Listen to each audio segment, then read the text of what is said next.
Hi my lovely friends, it's Marta here. This video has over 3,000 views on my channel within first not even a day. I'm so happy and blessed that you all like the punches video, creating cards with punches, and I want to create another one because I still got plenty ideas I want to share with you. Before we start, I'm just gonna take one more second of your time. Firstly, I want to say thank you and a very warm welcome to all new friends who are joining me. But I also want to ask of the help. I want to know your opinion, so please let me know in the comment down below. There is something I've been working on. Here is this beautiful paper roses which I've just created, and I'm kind of wondering, shall I post the full masterclass like live creation video, or would you like to see the edited version? Let me know in a comment. Write down full or edit, so I'll know which length of the video you will prefer.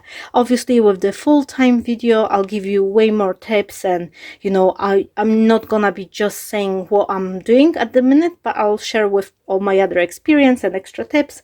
Yeah, but the video is 50 minutes long, so I'm not sure if this is not too long. Let me know in a comment, and let's jump into creating some cards. I'm gonna be playing with the scraps and my punches, let's see what we're gonna create out of them.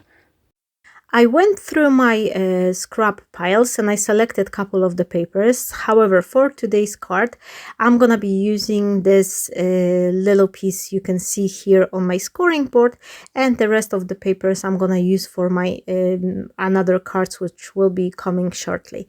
I'm starting from creating myself a card base. And I'm normally working on A4 size paper, but if you have the letterpress, that will be fine as well. It doesn't really matter. All I'm doing is just scoring this large paper, printer paper. Well, it's actually the cardstock, it's 200 GSM, but I'm scoring it in half and then I'm chopping it, creating two top hinge cards, and I'm gonna be trimming this little piece I have here. And I've chosen this piece of the scrap paper because it actually has this embossing on the it's partially embossed, and this is, I thought it's gonna be looking nice for the technique I want to do. But if you don't have access to the embossing folder, you can actually put your paper on the scoring board and create the lines on the 2/3 of this panel, or use up some different color design paper, something like that, and then adhere it to the panel as well, just making sure that you have cover around 2/3 of the panel. I've picked up this X-Cut paper punch with this lovely, like a little tiny hearts, like a lovely lace design, and any border punch or border die will be actually working well with this technique. So even if you don't have the access to the punches, but you have some interesting border dies, you can use them up, or you can use the punches and that'll be fine as well. Now what is important here, I think this is gonna be the best way to do it, is just create yourself slightly longer strips than your panel you want to adhere them. That way you will have the chance to glue them one underneath another, making sure they exactly match, because using the border punches sometimes can be tricky to start in exactly the same spot like your design, to make sure that they all start and end at the same part of the design. So here, to help my pieces stand out even more, I am reaching for this self patina distress oxide ink, and I'm very gently coloring the ends of this lacy border pieces. And then I took my Versamark embossing ink and I just merely touch the border itself. I'm not going over this colored design, but only on the very end of edge of this strips. You can see that in a second once I'm gonna heat set the powder, that it's just a very thin layer of the embossing powder. It's not necessary, this additional step, but I just want to tell you that having a little bit of the shininess coming from the embossing powder, it's what actually creates the elegance of this card. And you can switch that for any other color or use a silver, but I do think that the drop of the metallic ink is just what's really makes this card standing out even more. Here you can see these little strips, how they turn out. And now I'm gonna be adhering them to this panel. I'm starting from the top, and I add the liquid adhesive on the first strip, and as you can see, they are a little bit longer than they should be. This is to help me that I'm having all those 3 strips in exactly the same position, so the design is matching up with the design of the next strip. That way it's just easy, and you don't have to remember to start punching in exactly the same spot as the rest of your strips. And plus it's very comfortable to use them this way, because you have more control, and you can put them up nice way. And I'm adhering them one on top of another, like they just slightly below, but this punch holes, they are still covered up with the white layer from the previous strip. So as you can see, I have this beautiful design, and this card's already is something which I really like. I think this is a good design for any shape of the card. If you could, you can also do it on DL size or square shape card as well. But I just think that this combination with the border punch, a little bit of the ink and gold powder is just something which is really nice. Now, once I adhere my first 3 strips, I thought I need a little bit more, so I create 2 more. And then I have those leftover pieces, like those extra strips of the paper.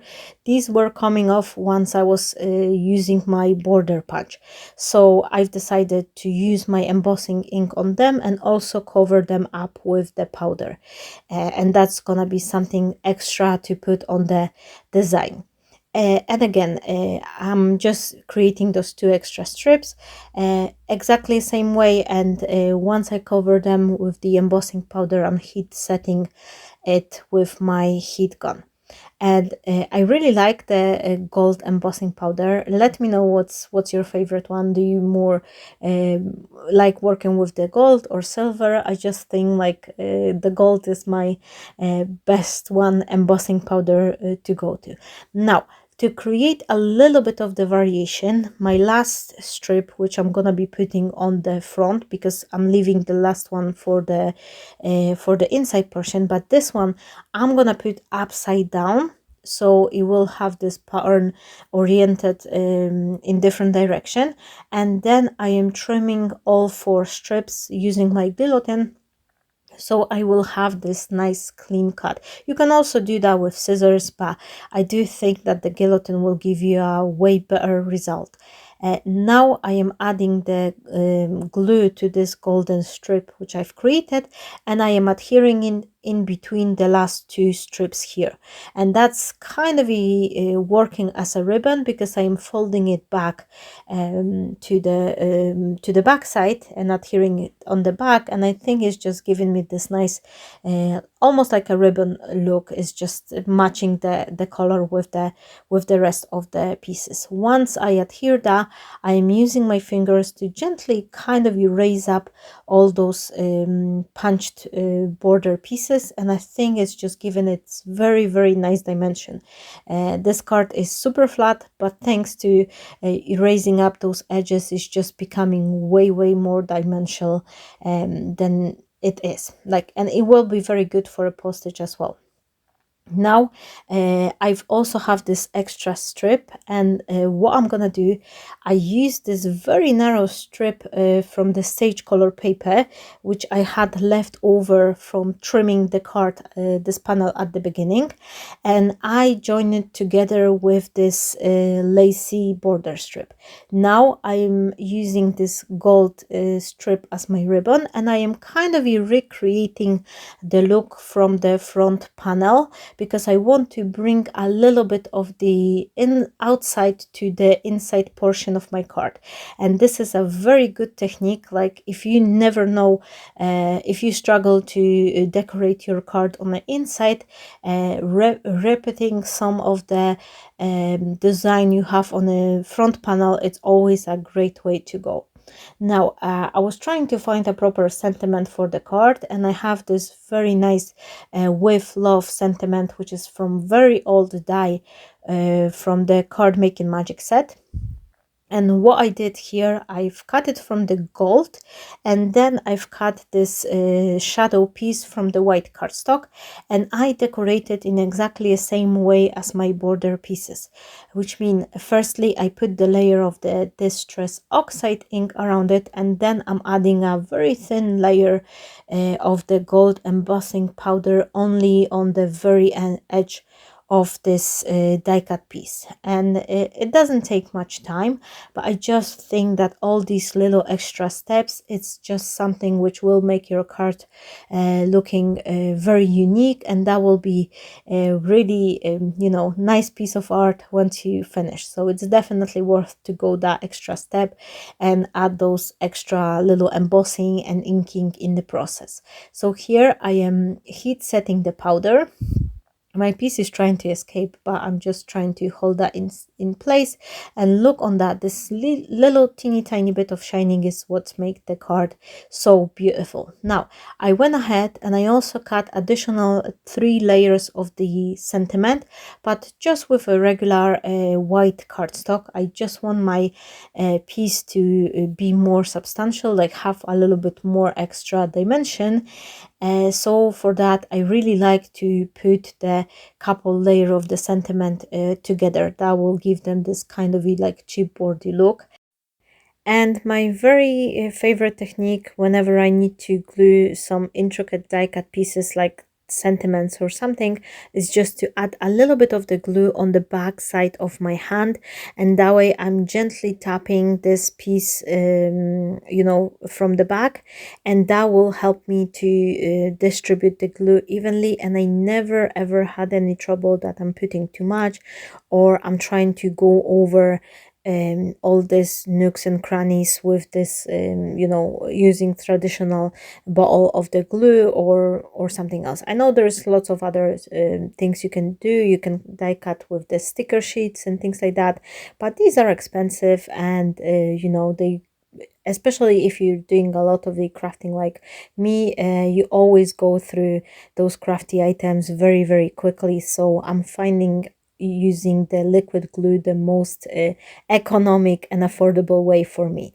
Now here I'm adding the glue to the back side of this panel, and I am adhering it on the top of my card base, and then I am adding this